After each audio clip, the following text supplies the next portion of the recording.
I'm the host of the New Republic show right now. We're here this morning, Saturday, after the U.S. and Israel uh, attacked Iran, and then Iran is sort of had a retaliatory attack, as far as the news suggests this morning. So we're going to talk about that and unpack what's happened in the last 24 hours and what we think that might mean for the future. So let me have my guests introduce themselves. Start with Elizabeth. Go ahead, introduce yourself and where you kind of your expertise. Hi, Miss Saunders. I'm a professor of political science at Columbia, studying U.S. foreign policy and presidential decisions about the use of military force. And I would say, Perry, we have to stop meeting like this because Yes. it was uh, a Saturday morning after we had captured Nicolas Maduro in our attack on Venezuela. So it seems that this regime change is a You cut it out. You cut it out in on a little bit. You said regime changes what? trend. Okay, yes, I agree. And then go ahead, Kian. Hi, I'm Kian Tajbakhsh. I'm a professor of international relations at NYU.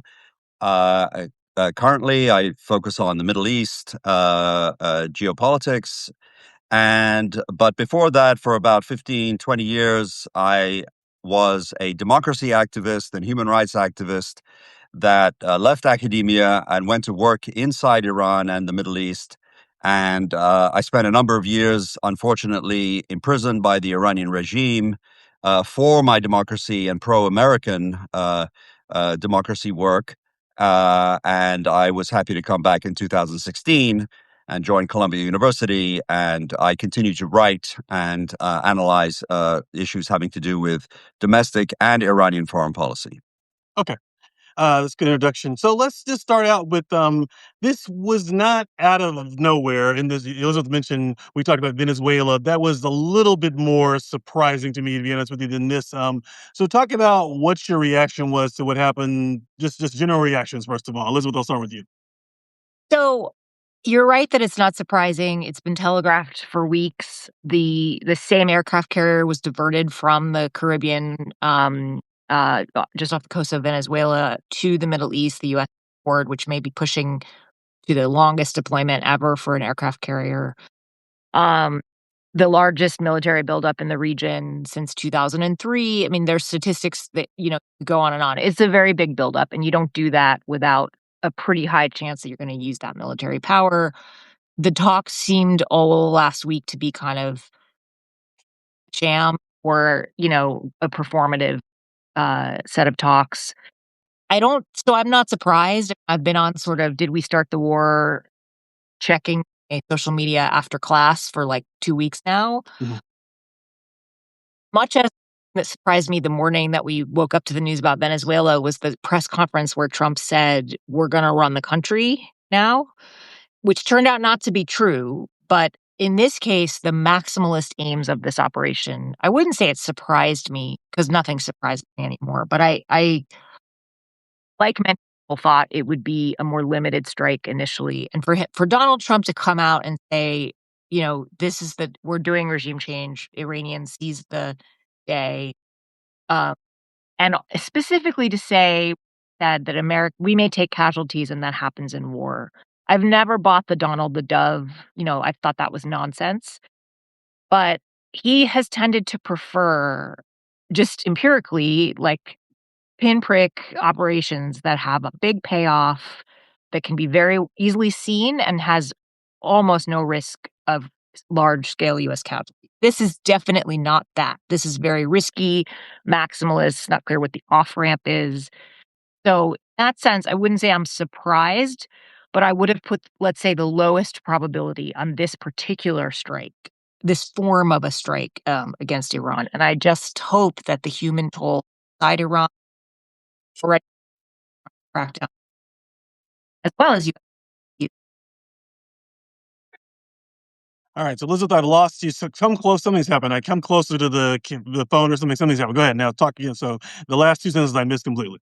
Yeah, sorry about that. So I just hope that the human toll inside Iran and in the U.S. And in the wider region as Iran retaliates is not too high.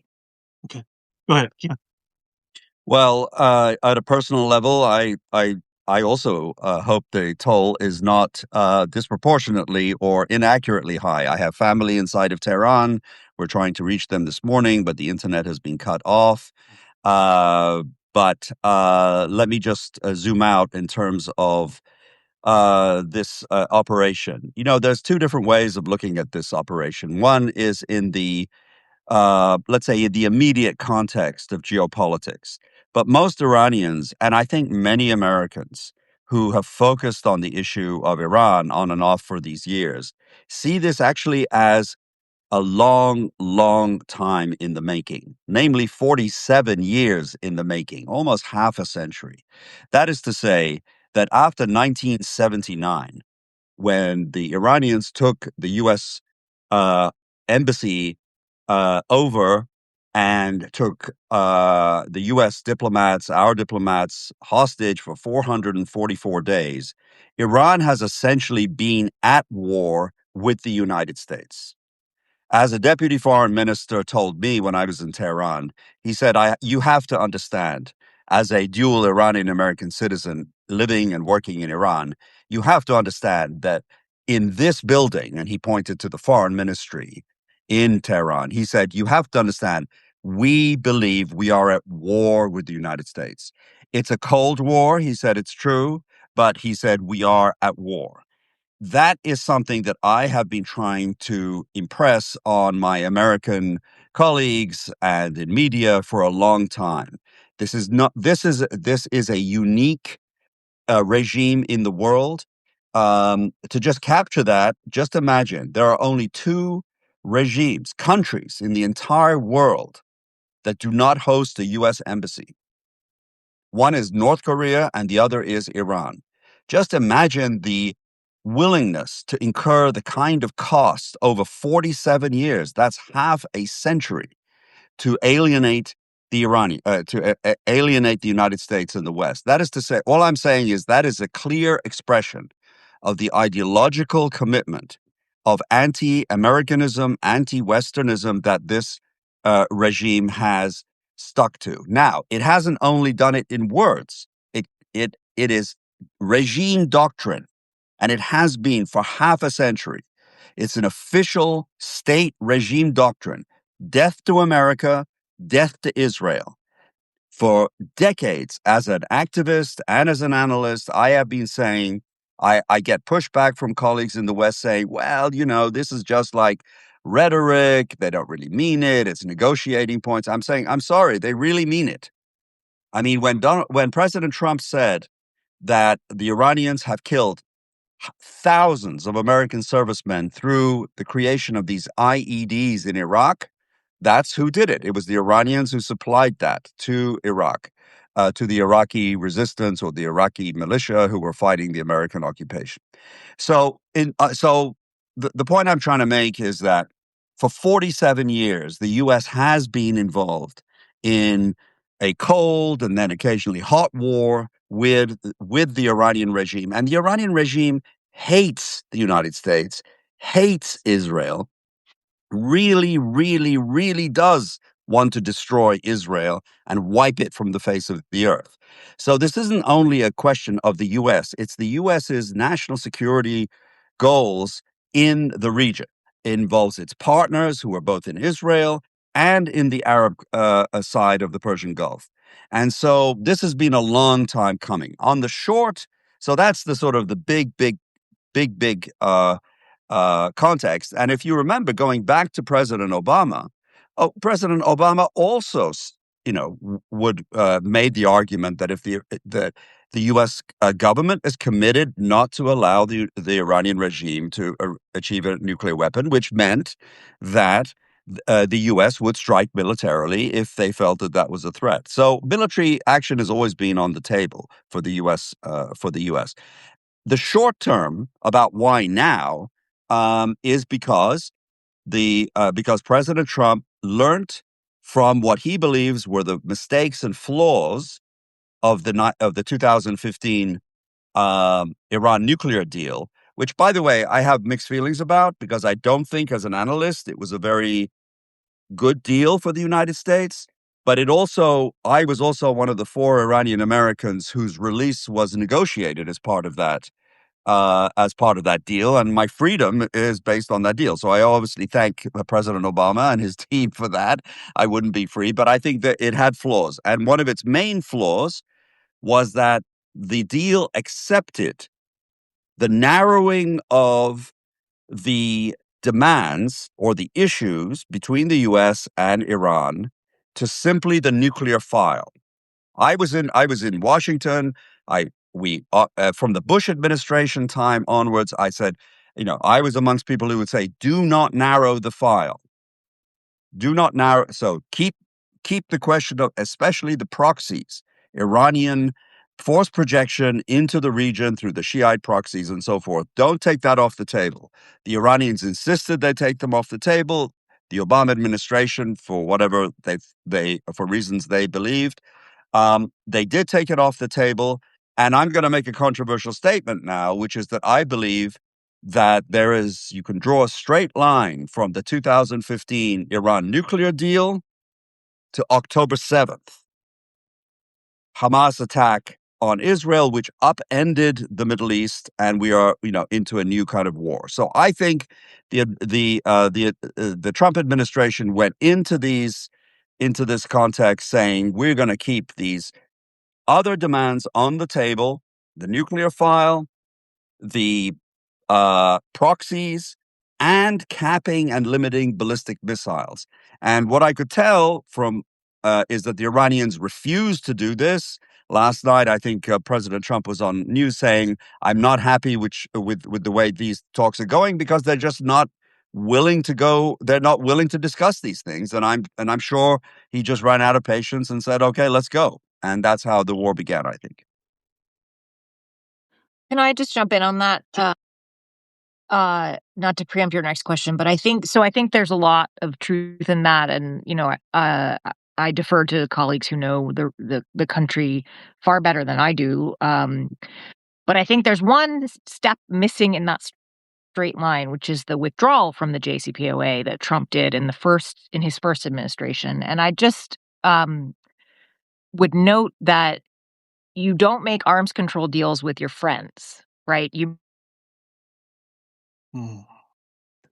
You only get to a deal if both sides are willing to accept it. And it's not clear the Iranians ever would have allowed, like, the narrowing of the nuclear portfolio may have been the only way to get any deal. Now, that doesn't make it right, but one could imagine that they would have built on the deal and dealt with the ballistic missiles next. In between the pullout in 2018 that the first Trump administration did, there was a shadow war, and the Iranians, the Iranians had been doing these low-level strikes against, targets in Saudi Arabia and sort of signaling, like, we really like to come back to the table. We're still here, but we don't want to escalate. And they've been very careful to keep a lid on escalation, much as it is true that, they hate America. I don't dispute any of that. But they're not crazy, right? They understand the limits of their own power. That they had their own reasons for not wanting to have this escalate into a full-scale conflict. They've demonstrated that time and time again. And I think what's so dangerous about the way the Trump administration started this war is that they don't have a way to keep this limited. They are backing the regime into a corner. They are making clear that the only thing they want is a complete regime change. So the regime itself, as much as nobody's going to shed a tear for this regime. It's a brutal, horrible regime that killed, untold thousands of people just in January. Mhm. So putting on my very cynical hat and trying to get inside the minds of the regime, when they're backed into a corner, they have nothing to lose. So that's a very dangerous kind of adversary to be dealing with. And I just worry that there's going to be an awful lot of collateral damage and unintended consequences from that. So, let me switch a little bit to talk about what do we think is going to happen. So, I guess first of all, his remarks themselves. I think Elizabeth was focused on that too. It's like he didn't. I guess yes, he was fairly explicit about this is a war for regime change, which is like more direct than I expected. So, Kian, talk about that a little bit. Like this was like this. We're explicitly doing it. We're not hinting around. This is like not as this is more than in terms of Venezuela. There was a hint of that, but we are trying to change the regime there. Were you surprised that he was so explicit about that, or you expected that too? Well, I think it's important to it's important to make a distinction about what it meant by regime change. Yeah. What President Trump has said, and which I have been saying in writing, is that there is an overlap between U.S. interests and Iranian domestic interests, which is to say, essentially, U.S. should go big and leave the overthrow of the regime to the Iranian people. And I think that's what President Trump has said, because he wants to square the circle to the American people, especially with midterms coming up, that he doesn't want to put boots on the ground. That's his promise. And I think that he has found what might be called, I mean, maybe sweet spot is not the right word because nothing about war is sweet, but that there is an overlap between the achievement of U.S. national security interests and the interests of a vast majority of Iranians who want to overthrow this regime. And the way I see it, and actually he has said this explicitly, is that we're going to go in, we're going to degrade, defang, decapitate, and weaken the regime so much so as to create an opening for the Iranian people to get out onto the street and then overthrow their regime themselves and work out who the leaders could be and what organizations could be. I have argued in an essay which came out a few months ago in Project Syndicate, titled "Iran is more ready for democracy than many people think." That is to say, unlike Iraq, unlike Afghanistan, unlike Libya, there are functioning institutions within the country. It's a huge country. Remember, it's geographically almost the size of Spain, Italy, and Germany combined. So you need a functioning institutional network that can connect the capital to the provinces, make sure all the public administration works, the daily issues for people, so it doesn't turn into a failed state. I believe that those institutions are there. I believe they can be easily activated. And I know there are tens of, not hundreds of thousands of good bureaucrats. I worked with them. I studied them, who are ready to man that ship, so to speak. So I think the issue of regime change in Iran is not something the U.S. wants to do along the Iraq model, which was a huge mistake, which is go in and actually try to create a government and do nation state building over an occupation. I think that's the same lesson, by the way, that the Trump administration learned in Venezuela. In other words, the criticism of the Venezuela issue seemed to miss actually the fact that the Trump administration seems to want to thread the needle. They say, look, we don't need to go in and actually change the people who are the Minister of Interior or running the country. We just have to change how they behave. The same people can behave differently. Anwar Sadat in 1973 in Egypt, he pivoted from pro-Soviet, anti-U.S. overnight to anti-Soviet and pro-U.S. So he was the same guy. So maybe that's what they're going for. But I think the question of regime change is clearly understood, and I believe it's understood by the Iranian people themselves that if the repressive apparatus, I mean, Elizabeth mentioned just right now, absolutely correctly. I mean, the brutal crackdown a few months ago is probably much more, levels of casualties, much more than even I want to imagine. Thousands. Like in the tens of thousands. And this regime would have killed even more. But so what the people want to get out on the street, or many, many people want to go out onto the street. The only thing is they've got to have they've got to have the repressive apparatus push back on their feet a little. Does that mean that that the Basij and IRGC won't come out and kill people? Unfortunately, that's hard to guarantee. But I think regime change is a combination. It's a 1-2 punch. It's the U.S.-Israeli punch, and then hopefully the Iranian people finish the job. So this is exactly what the Iraq War was originally conceived of, right? The Iraq War initially was not meant to be a nation-building intervention. People forget this, right? Mm. The de-Baathification, the disbanding of the Iraqi army, the decision to turn this into a democracy and rebuild institutions, it was meant to be a decapitation. Remember the deck of 52 cards, right? Mm. Supposed to get those guys, and Yeah. then you would, have Chalabi or whoever it was from exile come in. The arguments that you're making, which may be right, were the same kinds of the echoes. They're ready for democracy, and I remember the arguments in that period from human rights activists who said, well, why don't the Iraqis deserve to be free and to have democracy and human rights? And the answer to that is, of course they do, right? The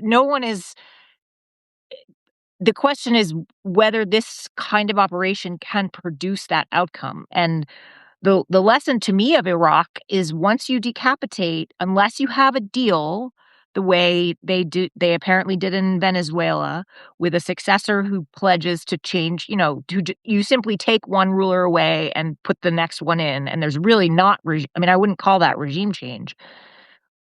It's extreme. The variance of what might happen, the uncertainty is massive. And boy, do I hope that outcome that you're describing is right. But the empirical record, and there's scholars, I could name many of them who've written whole books. I mean, the one that comes to mind by Alexander Downs, my former colleague at George Washington University, it's called Catastrophic Success: Why Regime Change Goes Wrong. It's sort of all right there in the title, right? So I'm not suggesting that the outcome you're describing wouldn't be great. It would. It's that we have to think about the costs and benefits and the probabilities. And it is, to me, extremely risky to do it this way. But I Let me jump and ask, just sort of separate a little bit, to ask, just as a layman here, Elizabeth. I'll start with you. Is this likely to be a 10-day conflict with the U.S. and Israel overwhelm Iran, or do we think this is like a 9-month conflict in which hundreds of people die? Is this likely to be fairly fast, and I don't want to use the word easy in a colloquial way, but for us to win, so to speak?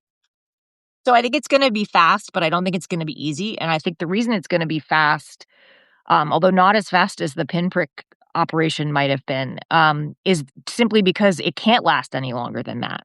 So there's been a lot of analysts this week who have noted that the firepower we have concentrated in the Middle East right now, it's about half of our air power capability, a huge percentage of our naval forces, right? I mean, we have a lot of aircraft carriers, but only so many of them can be deployed at once, and the others are training or in dry dock for repairs and so forth, right? And so the fort is really pushing the limits. I think they're almost at 300 days, which would be a record.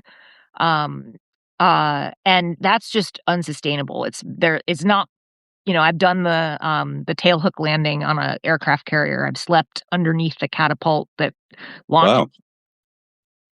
It's not, these are highly trained professionals, but they don't want to be there for that many days, right? It's just not a pleasant existence, and morale goes down, and they're ready. I don't doubt that. The military will execute these orders with the professionalism and competence that we know they have. But the other problem is simply munitions. There's not enough munitions to go much beyond this, and this has been in the public domain, right? So, um, I I wonder so many things about what will happen at day 10, right? If Let's just assume that there's not a clear resolution one way or the other yet.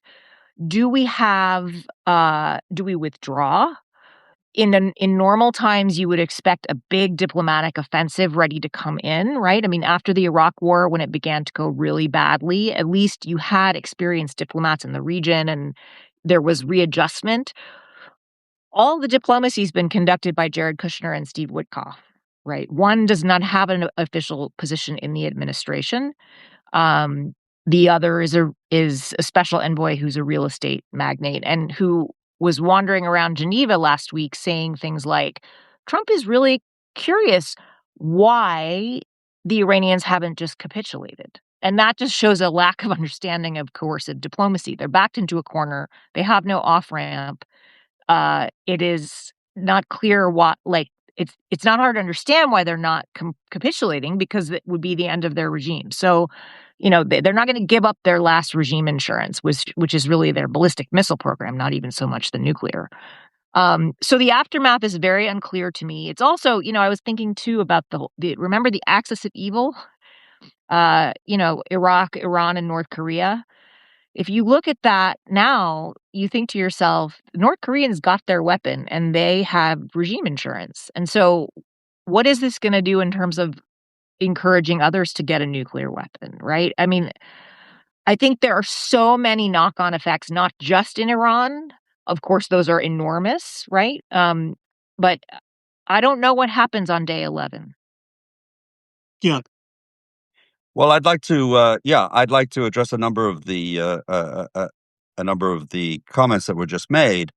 First of all, I think that I think from the U.S. point of view, I think it's very clear that there is a two-stage, let's say, set of goals. The overlap that I mentioned before, I think, mentions those goals. That is to say, there are minimal U.S. strategic interests without regime change. That is to say, these are things that the United States has, or this administration, and I think most administrations under the Democratic Party too, realize that this is in the U.S. national interest. That is to say, one, preventing what the U.S. officially refers to as the world's largest state sponsor of terrorism. I mean, you have to understand that legal designation doesn't come easy. It is the largest state sponsor of terror in the world. It has killed many thousands of U.S. service people, maimed them, and so on and so forth. Second, it threatens U.S. local partners from Israel to the Arab countries in the region. It By supporting proxies, it threatens U.S. commercial interests and global economic interests, such as closing down the Red Sea, which the Biden administration essentially turned a blind eye to, as basically the traffic through the Red Sea plummeted to almost zero because the U.S. was doing nothing while Yemeni Houthis were bombing in broad daylight, U.S. tankers or let's say unflagged tankers and harassing ships. So there's all sets of economic, geopolitical, and local alliance interests that the U.S. wants to achieve in this operation without regime change. In other words, regime change, I think, for the U.S. is a good to have, it's a nice to have, but it's not necessary. That's why I think there's a justification for this operation, minus even if the fact that the regime, if the Iranians do get to the streets and overthrow this regime. So, from the American point of view, I mean, to sort of the counter argument to the hesitation, which are absolutely justified. So okay, so I do want to bridge a little bit away from we might not agree on the policy. I get that. I'm Right. actually asking sort of a layman, do you think this is going to last this is going to be a 9-month war or a 10-day war? Because I think just as an average person, I want to know if this is going to be 10 months or 10 days. And it could be either one. I just want to get your sense of it as somebody, what do you think about that? Oh, okay. Yeah, well, I think that, I would think 10 days would be a minimal war. I think it will be several weeks, frankly. Several weeks. Okay. I think it would be several weeks. I defer to the estimates about the actual artillery that we have. In other words, how much we have in the armory and if we run out of bullets.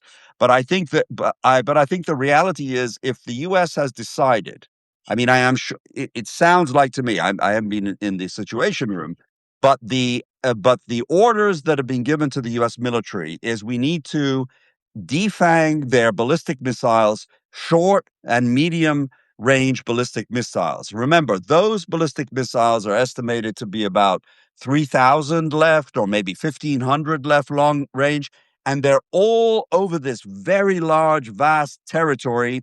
Some of them are in the mountains, some of them are on mobile launchers, some of them are in hidden places. I assume, given the fact that Israeli 12-day war knocked out all the Iranian air defenses, that they have a lot of aerial surveillance. They know where these are, but nonetheless, to get across that entire territory, I don't think, and multiple sites where they've hidden all these missiles will take more than several days. I think, I mean, again, I'm not a military analyst, but I would assume even 10 days would be very, very short to do that. You need to send out a lot of sorties. You got to take them out one by one. There'll be places you don't know, and that'll be revealed by, being fired. So that's one thing. So I think it would be not 9 months, but I think 10 days would be on the short side. And I think we're looking for probably several weeks. May take there's been some reporting that they may do some strikes and then pause to reassess and et cetera. Yes, It that can't makes sense. be more than 10 total kinetic days in a month, let's say, right? I mean, it's not going to be 9 months. It may be slightly more than 10 days, but I've seen estimates that they can do 10 days of actual sorties. Okay. It just goes to show the U.S. has vast military power, but it's not unlimited. Let me close with, I think you'll hear next week discussions about congressional authorization and so on. So I want to talk about that as sort of the end here. I think the Democrats can object on that on those grounds. And I know the Venezuela operation was not done with a congressional authorization either. And we've done, to be fair, the U.S. done a lot of interventions the last 40 years without express authorization of Congress. So talk about that also with Elizabeth. Like how much does that matter to you that there wasn't a formal vote in Congress or any kind of real, on this? And there was maybe one that was going to happen this week, but there was. But again, we've done this before. But how much of an issue should that be? Well, on the one hand, this is the largest war that we've started since the 2003 Iraq War, which did have, I mean, George Bush put a tremendous amount of political capital into getting congressional buy-in, using strong arm coercive tactics in some ways, politically, I mean. Yeah. And Trump has done none of that. And so, in that sense, it is troubling. On the other hand, I tend to be, I mean, it is literally true in the literal sense that de jure, it's not authorized by Congress, and that's problematic. I think of all the reasons to be concerned about this, that ship has sort of sailed, right? I Mhm. mean, don't presidents do this. And Right. Jack Goldsmith has repeatedly said, Congress has acquiesced in giving the president war power, Yeah. more power since 9/11. The system we have now, I'm paraphrasing him, is, one man decides and has the vast machinery of the U.S. military at his disposal. And I worry more about, I mean, a lot of the things that we've just been talking about could be achieved getting rid of, you could say our aim is to get rid of the Iranian ballistic missiles. Now, that might still drive them into a corner.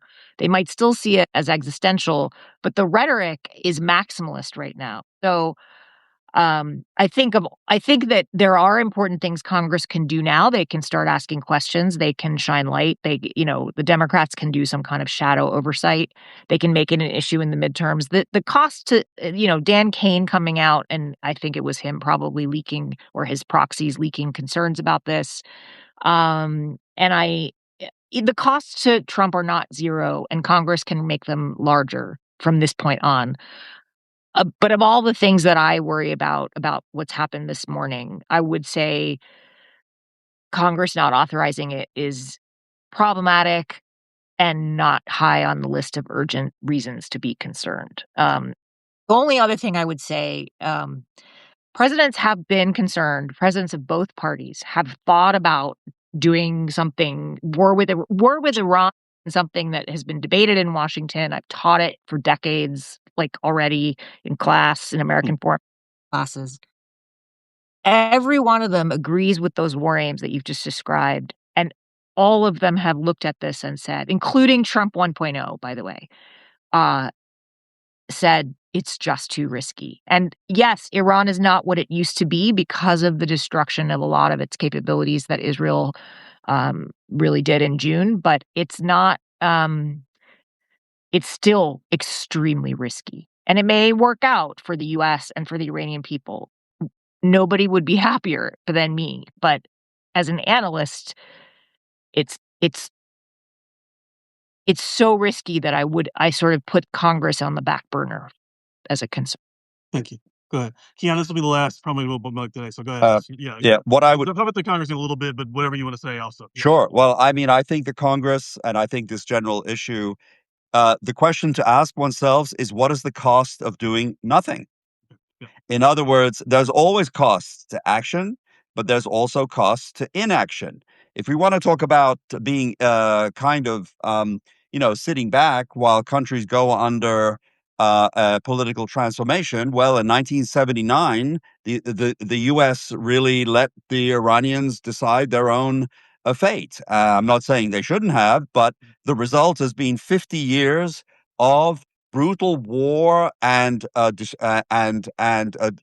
mayhem across the Middle East, thousands of Israelis dead, thousands of Jews dead, thousands of Americans dead, decades and decades and decades of turmoil as Iranians undermined the peace process, undermined the U.S. attempt to. I mean, don't forget one of the reasons the U.S. failed in Iraq normalization was because they left the border with Iran open, or Iran moved in and basically, subsidized a rebellion against the U.S. So I think the main question here is what are the costs of doing nothing? And in other words, yes, there are risks. There's always costs. But in my view, now the costs of doing nothing with a regime that is so committed I mean, just look at what happened to the Middle East after October 7th. If I'm right that the Iran nuclear deal empowered Iran with money, with space, with legitimacy to basically fan out across the Middle East. I mean, basically, the Iran nuclear deal that Obama signed handed over Syria to the Iranians. I think that was, it'll take longer for me to explain that, but I think that was essentially the implicit deal. You give us a weak deal, I'll give you Syria. And Iran said, wait, that's great. So they took Syria, and the result was over 500,000 Syrians dead and over 1 million Syrians displaced. So there's always costs to a deal. And I think we're at a point now where the United States and the region, and I would hope Democrats in Congress would not make a knee-jerk reaction against an administration which they oppose, obviously, but to see this more in terms of the long-term U.S. interest in getting rid of an enemy, a thorn in the side that has been around for half a century. And if it could do it with minimal costs, that would be great. Will there be costs? There will be some. But I think the cost of doing nothing at this point is much, much greater. All right, I'll close it there. Thank you guys for joining me. And it's a Saturday, so thanks for jumping in here, and thanks for those who tuned in. And this is Perry Bacon from Right Now, and thanks for coming. Bye bye. Thank you.